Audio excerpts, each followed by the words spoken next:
किसी भी सिस्टम में अगर रेफ्रिजरेंट R410 अगर 60 PSI है तो क्या उसके ऊपर से टॉप अप करना सेफ होता है क्या?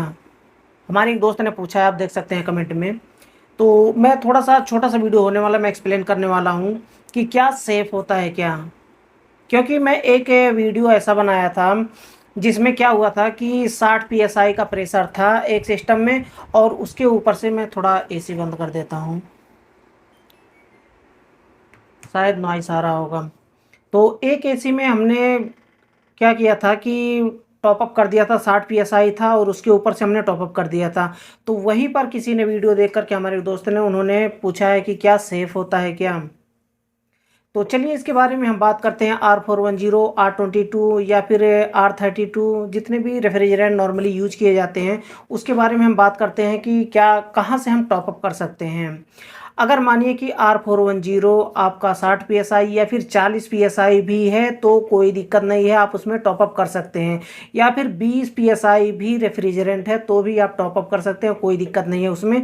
आपको वेस्ट करने की ज़रूरत नहीं है उसमें। अगर हाफ किलो, 250 ग्राम या फिर 250 ग्राम, ऐसे तो बेकार है। अगर आपके पास वैक्यूम पंप है तो वैक्यूम करके आप, अगर मानिए कि 20 PSI है तो वैक्यूम करके आप फिर से गैस चार्जिंग कर दीजिए।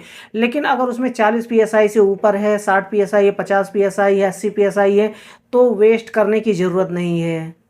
आप वहाँ से टॉप अप कर सकते हैं, कोई भी रेफ्रिजरेंट हो। कुछ लोग कहते हैं कि अगर 60 PSI है तो पूरे गैस को रिलीज़ करके फिर से वैक्यूम करके फ्लश करके फिर से गैस चार्जिंग करिए। नहीं, ऐसा कुछ भी नहीं है।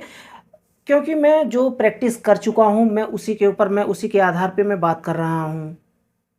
जो मैं प्रैक्टिस कर लेता हूँ उसी को मैं वीडियो के माध्यम से मैं आपको बताता हूँ कि हाँ, ऐसा कर सकते हैं। क्योंकि बहुत से ऐसे सिस्टम हैं, मैं आपको रिकमेंड नहीं करता हूँ, लेकिन बहुत से ऐसे सिस्टम भी होते हैं जो मैं जीरो से, मैं वैक्यूम नहीं करता हूँ। जीरो, अगर उसमें बिल्कुल भी रेफ्रिजरेंट नहीं है, R410, R32, उसके ऊपर ही मैं टॉपअप कर देता हूँ, फुल गैस चार्जिंग कर देता हूँ विदाउट वैक्यूम करके और विदाउट वैक्यूम पंप के। और वो एसी अच्छा परफॉर्मेंस करता है, कोई दिक्कत नहीं होता है उसमें, आप आसानी से कर सकते हैं। लेकिन मैं ये रिकमेंड आपको नहीं करूँगा कि जीरो, अगर उसमें बिल्कुल भी गैस रेफ्रिजरेंट नहीं है तो आप उसमें गैस चार्जिंग कर दें, टॉपअप कर दें उसके ऊपर से। अगर उसमें बिल्कुल भी गैस चार्जिंग नहीं है, 10 PSI है, तो आप उसको रिलीज़ करके आप फिर से वैक्यूम करके आप गैस चार्जिंग करिए। और इससे पहले अगर 10 PSI है, 20 PSI है, 40 PSI है, तो उससे पहले आपका वेस्ट ना जाए, आपका रेफ्रिजरेंट वेस्ट ना जाए, दोबारा आपको काम ना करना पड़े, उससे पहले आपको क्या करना है कि आपको लीकेज आपको चेक करना है कि सिस्टम में लीकेज कहाँ से है आखिर रेफ्रिजरेंट। एक चीज़ मैं बता दूं, कुछ ये कस्टमर के लिए भी जो होते हैं, यूजर हैं, अगर एक बार रेफ्रिजरेंट चार्ज कर दिया जाए तो रेफ्रिजरेंट कभी भी लगभग 10 साल, 5 साल रेफ्रिजरेंट ख़त्म नहीं होता है। ना तो ख़त्म होता है, ना तो अपने आप रिलीज होता है। अगर कहीं, अगर प्रेशर कम हुआ है, नया एसी आप लगवाए 1 साल में, 2 साल में अगर प्रेशर कम हुआ है तो कहीं ना कहीं बारीक लीक है उसमें। अगर बहुत तेज़ी से गैस निकल गया तो यानी कि मोटा लीक है उसमें। अगर बारीक, अगर मानिए कि 2 साल 3 साल हो गया और आपका R410 रेफ्रिजरेंट है, 100 PSI है, 80 PSI है, तो समझ लीजिए बहुत बारीक कहीं लीक है उसमें। अगर पूरा रेफ्रिजरेंट ख़त्म हो गया तो समझ जाइए कहीं ना कहीं बड़ा लीक है उसमें, और उसे फिक्स करने की ज़रूरत है। आप उसको ढूंढना है, चाहे R22 हो, R410 हो, R32 हो। एक चीज़ मैं इंपॉर्टेंट R410 के बारे में बताऊंगा कि आप ब्रेजिंग जब भी कर रहे हो बहुत काफ़ी ध्यान रख के ब्रेजिंग करना है। मेरे साथ ये हो चुका है, इतना तेज़ी से ब्लास्ट होता है कि आपकी आँख भी आपकी जा सकती है, इतना तेज़ी से ब्लास्ट होता है। उसको मैं बाद में बताऊंगा कि कैसे हुआ था।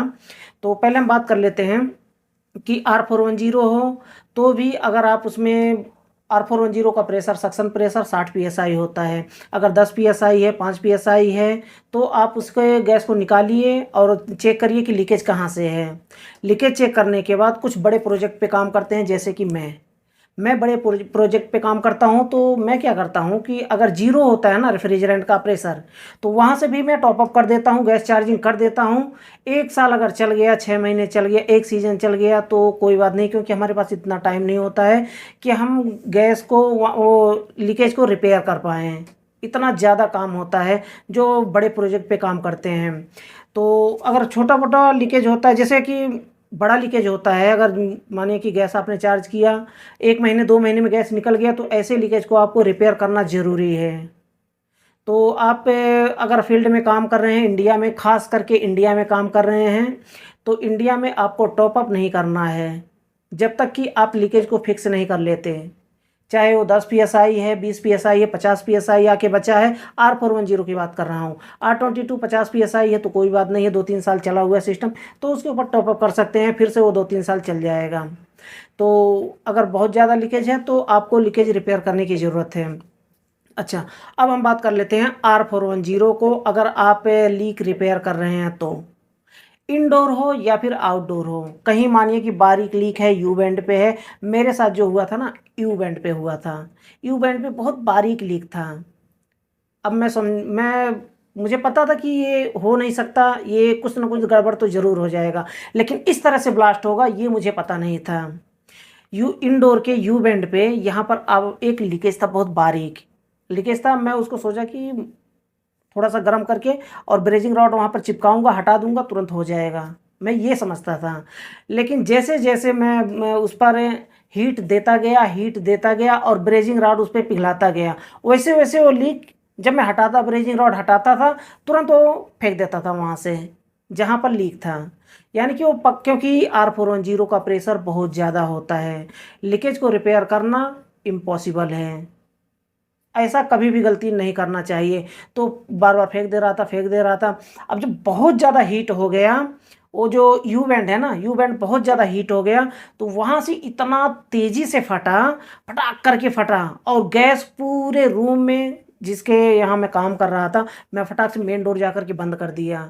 मेन डोर बंद करके विंडो, 2 विंडो था, फटाफट से खोल दिया, ताकि विंडो के रास्ते से सारा गैस बाहर निकल जाए। पूरे रूम में पूरा सफ़ेद सफ़ेद हो गया, और इतना तेज़ी से फटा था, मैं तो इतना तेज़ी से सीढ़ी पर से नीचे आ गया था कि मेरी आंखों में ना लग जाए। वैसे भी मैं आई ग्लास में लगा करके काम करता हूँ अभी, पहले आई ग्लास नहीं लगाता था, लेकिन कभी भी ब्रेजिंग कर रहे हो, कोई भी काम कर रहे हो, आपको आई ग्लास ज़रूर लगाना। भले ही आपकी आंखों में प्रॉब्लम ना हो, फिर भी बिना आई ग्लास के आपको काम नहीं करना चाहिए। एयर कंडीशनर सिस्टम में, एयर कंडीशनर हो, रेफ्रिजरेटर हो, वॉशिंग मशीन, कोई भी हो, आपको आई ग्लास लगा करके ही काम करना चाहिए। तो ये छोटा सा वीडियो था, छोटी सी जानकारी थी। मुझे लगता है कि वीडियो आपके लिए यूज़फुल रहा होगा। अगर वीडियो पसंद आया हो, आपके लिए यूज़फुल रहा हो, तो वीडियो को लाइक ज़रूर कर दें। लास्ट में बताना चाहूँगा, चैनल को सब्सक्राइब नहीं किया तो चैनल को सब्सक्राइब कर लें, और बेल आइकन को प्रेस करके ऑल पर क्लिक कर लें, ताकि हमारे आने वाली न्यू वीडियो की नोटिफिकेशन आपको मिल पाए और वीडियो को देख पाएँ सबसे पहले। तो आज के लिए बस इतना ही था। अगली वीडियो में फिर जल्दी ही मिलते हैं एक नए टॉपिक के साथ।